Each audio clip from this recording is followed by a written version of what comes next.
ప్రభు అయిన యేసుక్రీస్తు నామములో ప్రత్యేకమైన వందనాలండి. అందరూ బాగున్నారా? ఈ రోజున దేవుని యొక్క వాక్యాన్ని మనం జ్ఞాపకం చేసుకుందాం. చూడండి, యాకోబు రాసినటువంటి 3వ పత్రిక. బైబిల్లో ఉన్నటువంటి వారు తీయండి. యాకోబు రాసినటువంటి 3వ పత్రిక చూడండి. యాకోబు గారికి నిజంగా గొప్ప ఆధిక్యత ఇచ్చాడండి దేవుడు. అదేంటంటే, కొత్త నిబంధనలో 27 గ్రంథాలు ఉన్నాయి మనకి. ఈ 27 గ్రంథాల్లో దాదాపు యాకోబు గారు 5 గ్రంథాలు రాశారు. యాకోబు రాసిన సువార్త, యాకోబు రాసిన మొదటి పత్రిక, యాకోబు రాసిన 2వ పత్రిక, యాకోబు రాసిన 3వ పత్రిక, అలాగనే అద్భుతమైనటువంటి ప్రకటనా గ్రంథం. నిజంగా ఎంత గొప్ప ఆధిక్యత అండి యాకోబు గారికి ఇచ్చినటువంటి ఆధిక్యత. ఈ రోజున నిజంగా మనకి కూడా గొప్ప ఆధిక్యత దేవుడు ఇచ్చాడు. అదేంటంటే, ఎవరికి ఆయన ఏ ఆధిక్యత ఇస్తాడో మనకు తెలియదు. చూడండి, కొంతమందికి 5 తలాంతులు ఇచ్చాడు, కొంతమందికి 2 తలాంతులు ఇచ్చాడు, కొంతమందికి 1 ఇచ్చాడు. అంటే ఎవరి సామర్థ్యాన్ని బట్టి వారికి ఆయా రీతులుగా ఆయన తలాంతులే కానీ, లేదా అధికారమే కానీ, లేదా మరి ఇంకేదైనా కానీ ఇచ్చేవాడు. అంటే మన తలాంతులను బట్టి, మన మన మన యొక్క సామర్థ్యాన్ని బట్టి దేవుడు మనకి ఇస్తాడు. అలాగే యాకోబు రాసినటువంటి 3వ పత్రిక చూడండి. మనం చూస్తే యాకోబు రాసినటువంటి 3వ పత్రిక జస్ట్ 1 అధ్యాయం ఉంటుంది, 1 అధ్యాయం ఉంటుంది. 2వ వచనాన్ని నేను చదువుతున్నాను మీకోసం. ప్రియుడా, నీ ఆత్మ వర్ధిల్లుచున్న ప్రకారము నీవు అన్ని విషయములలో వర్ధిల్లుచు సౌఖ్యముగా ఉండవలెనని ప్రార్థించుచున్నారు. అంటే ఇక్కడ దేవుడు వాక్యం ఏం మాట్లాడుతుందంటే, మనం అన్ని విషయాల్లో వర్ధిల్లాలి. అన్ని విషయాల్లో వర్ధిల్లాలంటే ఏంటి దీని అర్థం?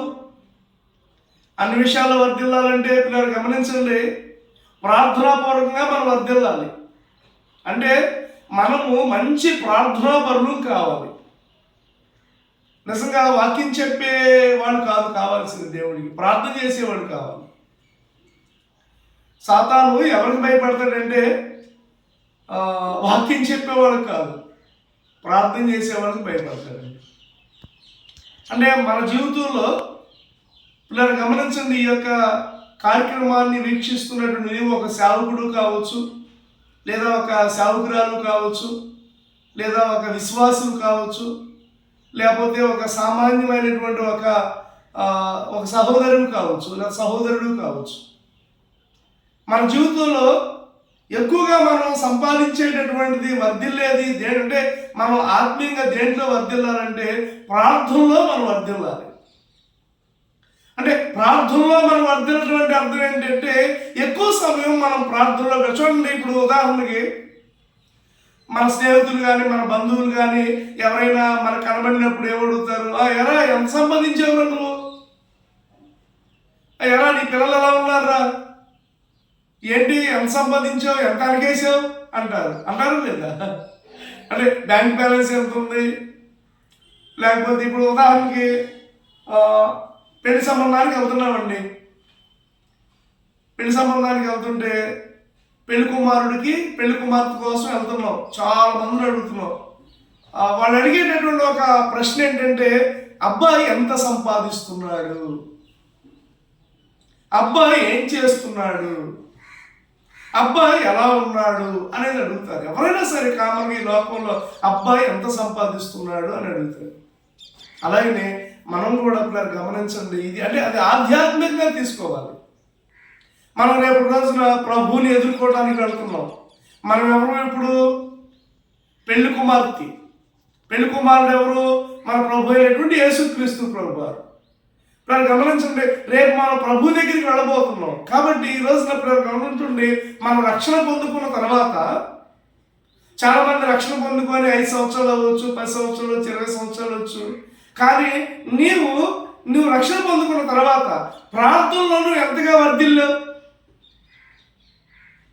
నువ్వు పరీక్షించుకో. ఈ రోజున నువ్వు దేవుడి కోసం ఒక ప్రత్యేకమైన ప్రార్థన. చూడండి, ప్రార్థనలో రకాలు ఉన్నాయి. వ్యక్తిగత ప్రార్థన ఉంది, కుటుంబ ప్రార్థన ఉంది, అవునండి, సంఘ ప్రార్థన ఉంది. ఈ 3 ప్రార్థనలు కూడా చాలా ప్రాముఖ్యం. వ్యక్తిగత ప్రార్థన is very very important. Personal prayer. Number 2 family prayer. Number 3, believers prayer. మనం వ్యక్తిగతంగా మనం దేవుడికి ఎంతసేపు ప్రార్థన చేసుకోగలుగుతున్నాం? వ్యక్తిగతంగా మనం దేవుడి దగ్గర ఎలా వర్ధిల్లాం?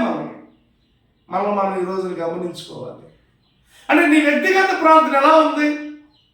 నీ కుటుంబ ప్రార్థన ఎలా ఉంది? నీ సంఘ ప్రార్థన ఎలా ఉంది? నీ వ్యక్తిగత జీవితం దేవుడితో ఎలా ఉంది అనేది మనం ప్రతిరోజు కూడా ప్రశ్నించుకోవాలి. ఇది మనకి ఎవరో చెప్తూనో లేకపోతే ఇది మనకి ఎవరినో చూస్తేనో రాదు. మనం నేర్చుకోవాలి. అవర్ సెల్ఫ్ మనంగా మనం నేర్చుకోవాలి వ్యక్తిగత ప్రార్థన. దేవుడి పాదాల దగ్గర మనం ఉంది. అందుకనే భక్తుల పాట మనం ఈ మధ్యన పాడుతున్నాం, నీ పాదాలు తడుపకుండా నా పయనం సాగదయా, నీ పాదాలు తడుపకుండా నా పయనం సాగదయా అనే పాట మనం చాలా సంఘాల్లో ఈ మధ్యన పాడుకుంటా ఉన్నాం. అంటే మనం వ్యక్తిగతంగా మనం దేవుడి పాదాల దగ్గర ఉండి ప్రార్థించే అనుభవంలోనికి ఈ రోజున మనం రావాలి. మనం వర్ధిల్లాలి. ఎట్లా వర్ధిల్లాలి? ప్రార్థనలో నువ్వు వర్ధిల్లాలి. అదే మొట్టమొదటిగా నువ్వు ప్రార్థనలో వర్ధిల్లాలి. నేను ప్రార్థనలో వర్ధిల్లాలి అంటే నేను ప్రార్థనలో అభివృద్ధి చెందాలి. నువ్వు ప్రార్థనలో అభివృద్ధి చెందాలి. రెండవదిగా చూస్తే గమనించండి, వాక్యంలో నువ్వు అభివృద్ధి చెందాలి. వాక్యం చాలా విలువైంది. వాక్యమే దేవుడై ఉన్నాడు. వాక్యమే చూడండి, ఈ వాక్యము సత్యమైంది, ఈ వాక్యము యథార్థమైంది, ఈ వాక్యము పరిపూర్ణమైంది, ఈ వాక్యము మన జీవితాలను మార్చగలిగింది, ఈ వాక్యము మనం స్వస్థపరిచేది, ఈ వాక్యము ప్రతి నరకాగ్ని నుండి మనం తప్పించేది. కాబట్టి ఇప్పుడు గమనించండి, ఈ వాక్యములో మనం ఎంతగా అభివృద్ధి చెందాం, ఈ వాక్యంలో మనం ఎంతగా అభివృద్ధి చెందాం, వాక్యంలో మనం ఎంత నైపుణ్యత పొందుకున్నాం. అసలు దేవుడి దగ్గరికి వచ్చి ఈరోజు చాలా మంది గమనించండి, వాక్యం తెలియదండి చాలా మందికి. గమనించండి, ఆమోస్ గ్రంథంలో చూస్తాం మనం, రేపటి రోజున వాక్యం అనే కరువు రాబోతుంది. ఈ రోజున నీ దగ్గర పరిశుద్ధమైన గ్రంథం ఉంది, చదవలేకపోతున్నావు. ఈ రోజున నువ్వు బైబిల్ నీ దగ్గర ఉంది, చదవలేకపోతున్నావు. కానీ రేపటి రోజు గమనించండి, వాక్యం అనేది నీ దగ్గర ఉండదంట. ఆ వాక్యం కోసం తూర్పు నుండి ఉత్తరానికి వెళ్ళిన, ఉత్తరం నుండి దక్షిణానికి వెళ్ళిన, ఆ దిక్కు నుండి ఈ దిక్కుకు వెళ్ళిన వాక్యం నీకు దొరకదట. ఈ రోజున ఈ వాక్యము నీ దగ్గర ఉంది. ఈ రోజున ఆయన పరిశుద్ధమైన లేఖన భాగం ఇది నీ దగ్గర ఉంది. నువ్వు ఎంతగా దీనిలో అభివృద్ధి పొందావు అర్థమవుతుందండి. ప్రార్థనలో అభివృద్ధి పొందాలి. రెండోదిగా అంటే ప్రార్థనలో వర్ధిల్లాలి. రెండోదిగా వాక్యంలో వర్ధిల్లాలి. మూడోదిగా గమనించండి, విశ్వాసంలో వర్ధిల్లాలి. మన విశ్వాసం రోజు రోజుకి కట్టుకోవాలి.